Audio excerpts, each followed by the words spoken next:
deui, ngahanca deui, tur ngahibur deui wargi Dahlia dina radiona sewang-sewangan ku bidangan dongeng Sunda ti Dahlia. Anu dijomantarakeun 3 Lura 101,5 FM Radio Dahlia. Dina jejer carios si Konceleng Wilujeng ngadangukeun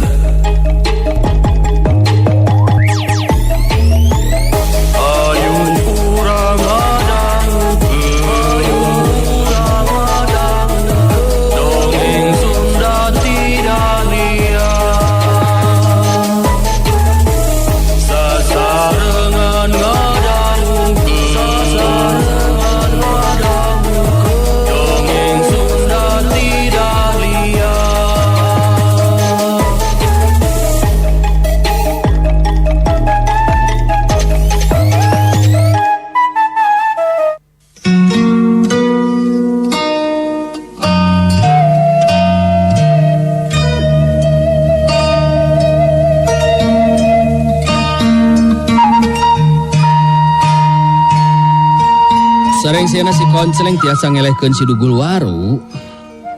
Terus si Konceleng ngejat di atap tempatan dituturkeun ku Wisrawa. Nuantukna di satenging perjalanan penak sareng Wisrawa kalayan si Omot Awel atau si Konceleng ngabuka rahasiana ka si Wisrawa anu disebut Omot Awel teh geuningan si Konceleng pisan. Salah sawios jago anu dipihormatku jago-jago anu araya dina mangsana si Konceleng harita aya di dunia kajawaraan atau ngalalana di dunia kajawaraan. Urang lajengkeun putu si Konceleng tanding titisan siluman karya Bagus Resmati.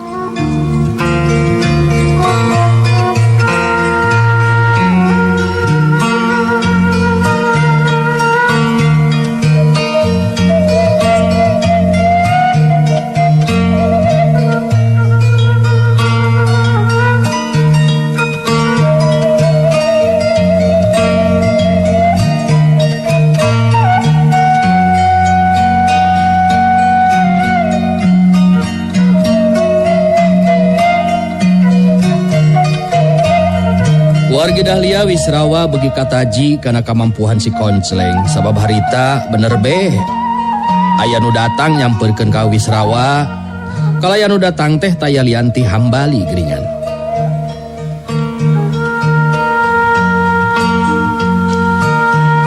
Punten pisan ieu teh kumawantun tumaros ye dupi salira teh anu katelah Wisrawa teh kitu. Muhun. Nah ya naon gitu. Punten satu acana ieu teh. Saderek Wisrawa upami teu kaabotan mah kersa panginten upama saderek linggih heula kalebet bumi ai margi abdi hoyong paguneman anu langkung paos. Ke. Nah aya naon atuh ieu teh. Ya terus terang sim kuring teu kalebet kana pasoalan naon-naon ieu teh. Dongkapna ka dieu nya ku kalersan be ieu teh. Anu akhirna nongton kana acara anu lumangsung di dieu. Panjang lebar nama saya nangke di rorompok be. Janten ayeuna salira di haturanan linggih ka rorompok. Wisrawa jadi henteu bisa nolak karena pangangkirna hambali anu sikep jeung caritaanana sakitu ngajananana. Geus kitu mah Wisrawa jeung hambali ninggalkeun eta patempatan. Pikeun nuju ka dumuk matuhna hambali. Kalayan teu kajatur di jalanna. Akhirna mah Wisrawa jeung hambali nepi ka tempat anu dituju. Hambali neuteup antep ka Wisrawa bari terus nyarita deui. Mangga saderek Wisrawa di haturan linggi. Mangga ayeuna urang kalebet. Sanggeusna aya di jero imah Wisrawa diriung ku murid-murid paguron macan bodas. Malah aya wanoja gelis rupa adina hambali.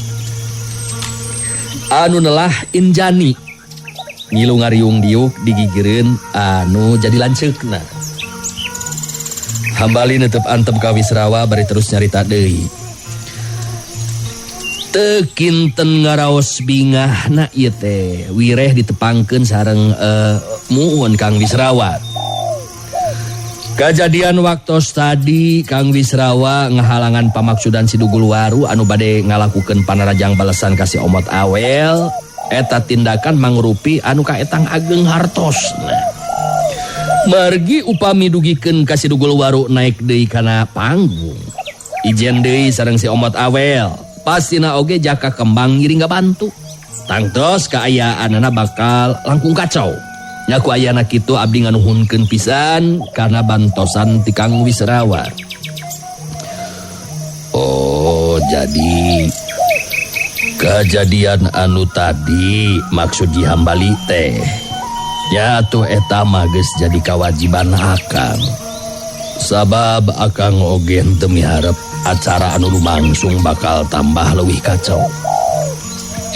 Lihana ti eta kaselempangan hambali sarua jeung akang. Sabab bakal bisa dipastikeun akhirna mah si Dugul Waru jeung Jaka Kembang maju babarengan pikeun ngungkulan si Omot Awel. Mangka geus bisa kabayang kumaha paciweuhna. Muhun leres kitu pisan Kang. Anu jelas si Omot Awel kaetang jago anu kagungan sikep sareng pamadegan sami sareng urang duaan. Nyata nindak jalma-jalma anu ngalakukeun kajahatan. Mung janten hanjakalna teh ku teu kersa diangkir linggi. Upami Kang Wisrawa terang kinten saha sareng ti mana si Omot Awel teh manawi ieu mah. Punten. Wisrawa sabenerna mah nyaho yen si Omot Awel teh si konceleng. Ngan ku sabab geus janji ka si konceleng pikeun nyimpen rahasia ngeunaan saha sabenerna si Omot Awel ngajadikeun Wisrawa mung ukur gigi deug sirahna bari terus ngabalon. Anya duka teuing akang oge teu terang.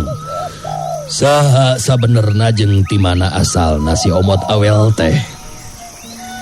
Tapi akang ngarasa suka jeung sugema sabab masih aya keneh jago anu teu sieun ku usung esangna si Garang Larang. Injani adina hambala milu mairan caritaan. Punten ngiring ngarewong itih. Abdi kantos nguping saur wartos mah Kang Wisrawa teh muridna Mbah Lalana. Ku emutan paguron gabungan anu leungiteun pamimpin tangtos peryoki ku jalmi sapertos Kang Wisrawa anu kaetang punjul elmuna. Akang sajalan pisan jeung pamikiran Injani. Leres ieu teh. Kang Wisrawa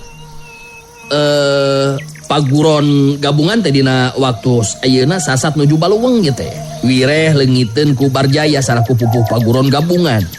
Anu duka teuing ayeuna aya di mana eta teh? Anu jelas ngadegna paguron gabungan teh geusan mampu ngungkulan kagarangan si Garang Larang.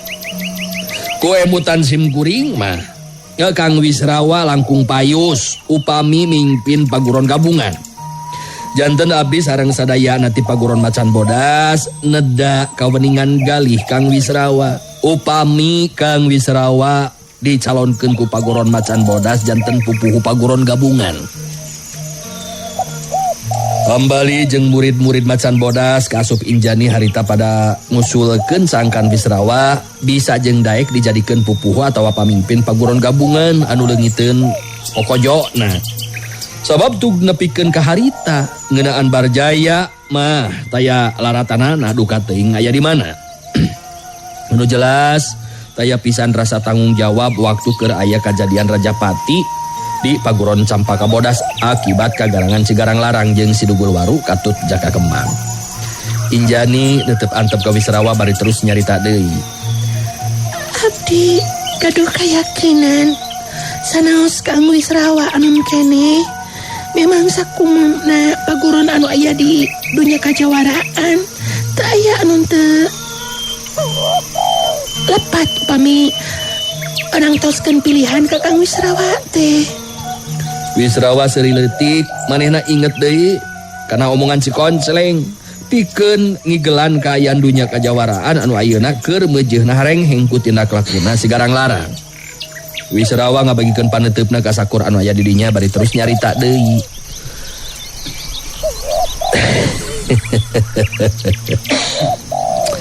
Terus terang sanajan bener akang teh muridna balalana.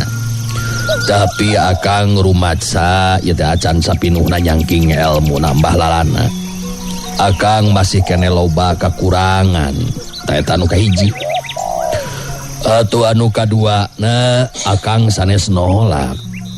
Ngan upami memang aya gagasan kadinya ieu langkung saya di ayakeun riungan atanapi sawala. Anu dina tawisna sadaya na anggota paguron gabungan kedah hadir. Upami pilihan dumasarku cara anu saperti kitu, saha bae anu kapilih tangtos moal aya nu kersana. Hari margi kaetang pancen anu mulia mimpin paguron gabungan. Nyata kanggo merangan kajahatan anu ayeuna teh diluluguan ku Cigarang Larang jeung usung esangna. Injani ungut-ungutan ngarti kana maksud caritaan Wisrawa. Injani neuteup ka lanceukna bari terus nyarita deui. Naon anu disaurkeun ku Kang Wisrawa abdi mah satuju Kang Hambali. Janten sayeuna mah enggal be wartosan sadaya anggota paguron gabungan kanggo gempungan. Ya tempat nama atos be di dieu di urang supados nan rupi pamaksudan enggal aya dina kanyataan. Langkung sae pihak urang anu ngaceceran. Bener gitu pisan Injani akang oge satuju. Sim kuring ngahaturkeun nuhun kana saran Kang Wisrawa anu jelas abdi gaduh kayakinan. Kang Wisrawa tangtos bakal kapilih. Upami tos jelas kieu mah abdi tos moal ngalamikeun dewa tos Kang. Para anggota paguron gabungan bakal diwartosan sina sarumping ka dieu kanggo nyawalakeun ngeunaan pilihan pupuhu atanapi pimpinan paguron gabungan. Margi upami teu aya anu mimpin nya bade kumaha ngaturna. Injani bari jeung neuteup antep ka Wisrawa nya tujuan kana caritaan Hambali anu jadi lanceukna. Leres eta kasauran Kang Hambali teh Kang Wisrawa. Sabab upami teu aya anu mimpin mah tangtos bakal kacau. Lir ibarat hayam di panyambungan. Anak hayam leungiteun indung.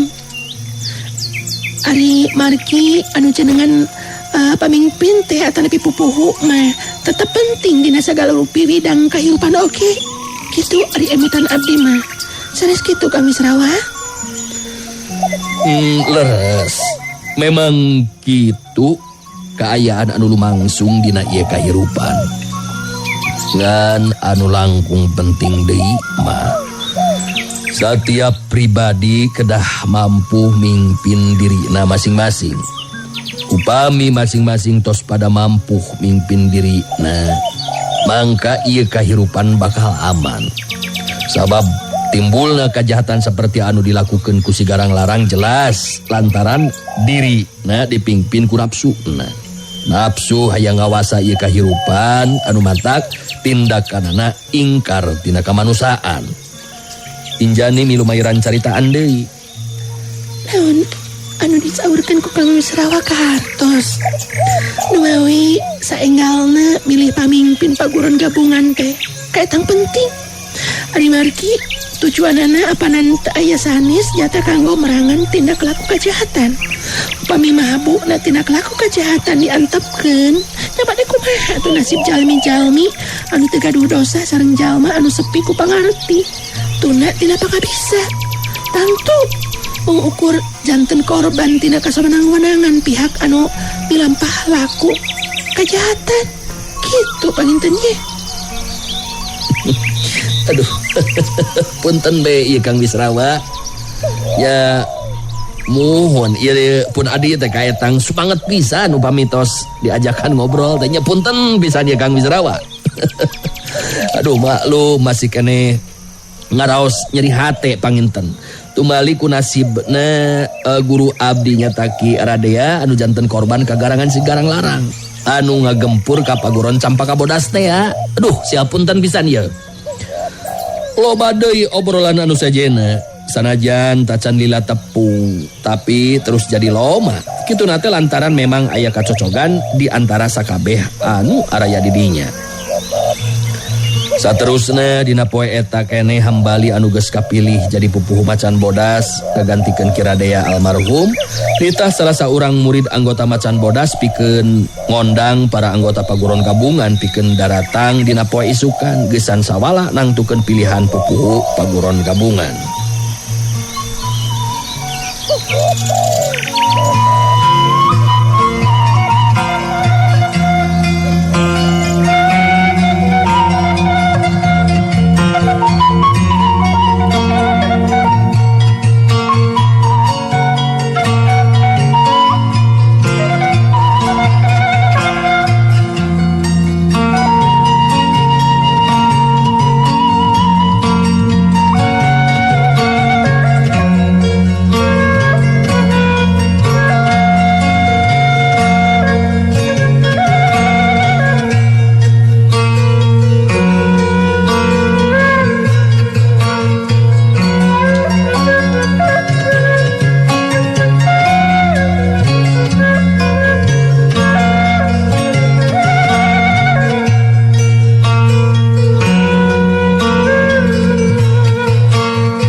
Dina poe isukna para anggota paguron gabungan nyata para pupuh paguron pada daratang ka paguron Macan Bodas nyumponan undangan hambali salaku anu ngajejeran sekaligus pribumi anu terus ngawanohkeun Wisrawa salaku muridna Mbah Lalana.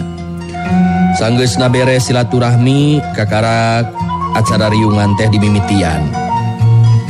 Lantaran sakur nu aya di dinya hayang geura nyaho naon anu bakal dijelaskeun ku hambali, kabehanana museurekeun paneteupna ka hambali salaku pribumi oge anu ngondang para anggota paguron gabungan pikeun datang ka eta patempatan.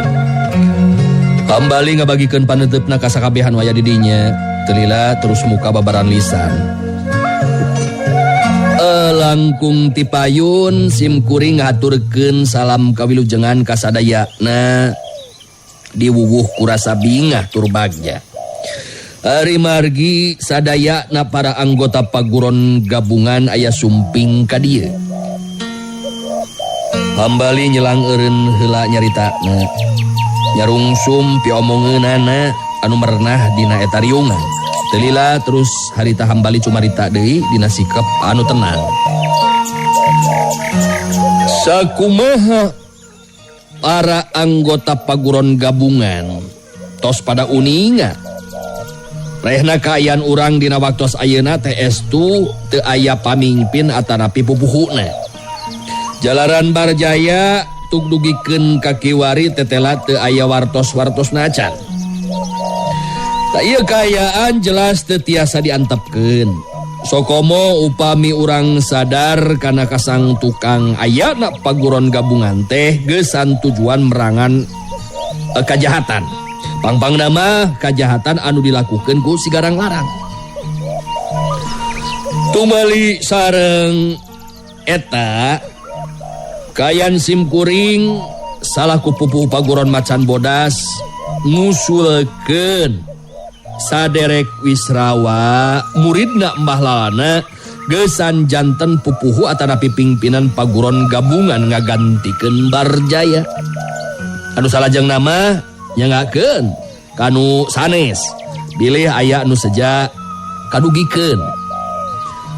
Hambali mereka sempetan pikeun anu sejena mangsa nepikeun caritaanana. Bisi aya pamanggih anu sejen. Akhirna mah aya lalaki kolot anu ngacungkeun leungeun katuhuna ka luhur. Eta lalaki kolot teh pangawakanana sedeng tapi kawilang keker jeung ngeusi. Saterusna eta lalaki kolot teh cumarita bari neuteub ka Hambali. Kula ke Hambali yo. Kula teh Ki Bajuri Hambali. Pupuh paguron gadawesi. Leuwih ti heula rek nganuhunkeun kana aya lapang jejer anu akhirna aya ieu riungan anu lumangsung di patempatan. Salian eta sakumaha anu dicaritakeun ku Hambali eta memang bener. Urang memang butuh pamimpin keur ngagantikeun Barjaya anu teu puguh bejana. Ngeunaan usul paguron macan bodas anu ngusulkeun Sangkan Wisrawa diangkat jadi pupuh atawa pamimpin paguron gabungan. Tangtu usulan halus. Tapi terus terang kula lain teu percaya. Ngan sakudu nama calon pamimpin leuwih ti heula kudu diuji elmuna. Sabab bisi bae anu ngaku-ngaku murid dambalalana beda mah lain. Lah gitu. Bisi mah bisi. Jadi kula ngusulkeun ka sakabeh anggota paguron gabungan. Kumaha kira-kira da satuju lamun urang leuwih ti heula nguji kamampuhan elmuna saderek Wisrawa. Kumaha Ci? Satuju. Agur, satuju. Kabeh saur manuk nya tujuan kana caritaan Ki Bajuri anu rek nguji kamampuhan elmuna Wisrawa. Ki Bajuri neruskeun deui caritaanana. Syukur.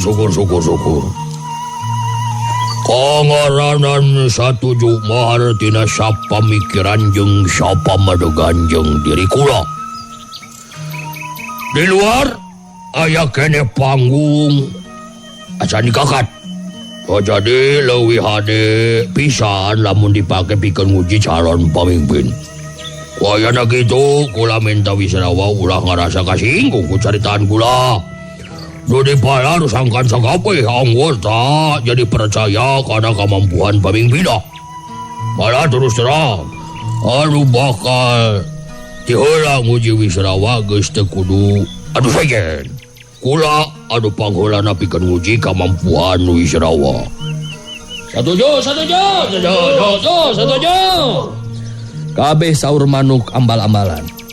Ki Bajuri pupuh paguron gadawesi tetela pada ngarojong caritaanana. Usulna bisa disatujuan malah manehna anu bakal leuwih ti heula nguji kamampuhan ajen pangartina Wisrawa. Hambali ngareret ka Wisrawa anu direret seri leutik. Sikapna tetep tenang.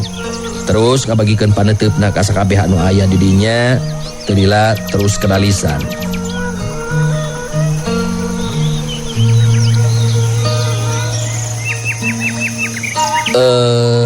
Ngahaturkeun nuhun ka Ki Bajuri anu tos ngebrehkeun usulna turul di saluyuan ku sadayana. Terus terang simkuring sanes sanaos kitu leres murid nambah lalana ieu teh. Namung teu aya sakedik oge pakarepan gesan janten pupuh paguron gabungan. Namung saderek Hambali ngeukehan tumali ieu paguron gabungan teh hiji beungkeutan anu gaduh tujuan gesan ngungkulan kajahatan sigarang larang jeung usung esangna. Kuayana gitu sacara lalaki simkuring nampi pikeun diuji pangarti. tenang tapi tandes caritaan Wisrawa dina waktu harita. Teu aneh lamun anggota paguron gabungan aya nu jol simpati we ku pribadina Wisrawa anu saperti kitu. Sikap jeung caritaan ti Wisrawa saterusna disambung ku omongan Hambali. Rupina cukup jelas lumangsungna ieu sawala. Sakumaha anu didugikeun ku Ki Bajuri pupuhu paguron Gadawesi mangrupi anggota paguron gabungan anu munggaran sejang nguji kamampuhan ajen pangartina saderek Wisrawa. Salajengna nyangakeun ka Ki Bajuri ieu mah. Ya, saterusna bagus tuh kudu loba carita ieu na mah. Ya hayu we urang kana luhur panggung Wisrawa. Gajeleng. Ki Bajuri langsung ngagajeleng muru keluar ti jero rahangan. Gerakanana kawilang cepet, malah make jeung jungkir jumpalik sagala rupa mangsana loncat kana panggung. Atuh anggota paguron gabungan anu sejena oge jadi pada maluru keluar. Sedangkan Wisrawa mah teu loba pamola, gempang be biasa, malah kana panggung oge. Ngalacat naik seperti biasa estu nyalse, teu gujelang gajeleng. Ki Bajuri neuteub antep ka Wisrawa bari terus nyarita deui. Jadi kieu ya Wisrawa. Kuya boga sanjata pusaka nyaeta ieu Gadawesi ieu. Nu ukur ngan sagede leungeun. Panjangna ngan ukur sasiku. Da ieu yo diselapkeun dina naon? Cangkeng kenca ieu di dieu. Ngan moal bakal digunakeun. Kajaba lamun jurus-jurus ampuh kula geus teu mampu nya kapaksa Gadawesi kula anu digunakeun. Kumaha kira-kirana teu kaberatan lamun kitu. Wisrawa unggek bari terus ngawalon. Ih mangga nyangakeun eta mah kumaha Ki Bajuri. Kangaranan anu bade nguji mah tangtosna oge bedas. Bebas maksud teh kitu. Margi anu nguji mah jelas-jelas kedah seep rasa kapanasaranana kitu. Halus. Satu pun kitu Pak Wisrawa. Kula geus marek loba dicarita. Ieu ijen jajaten urang mimitian. Bagus, saya gak. Ima enggak nyanggakeun. Awas ya dong, hop.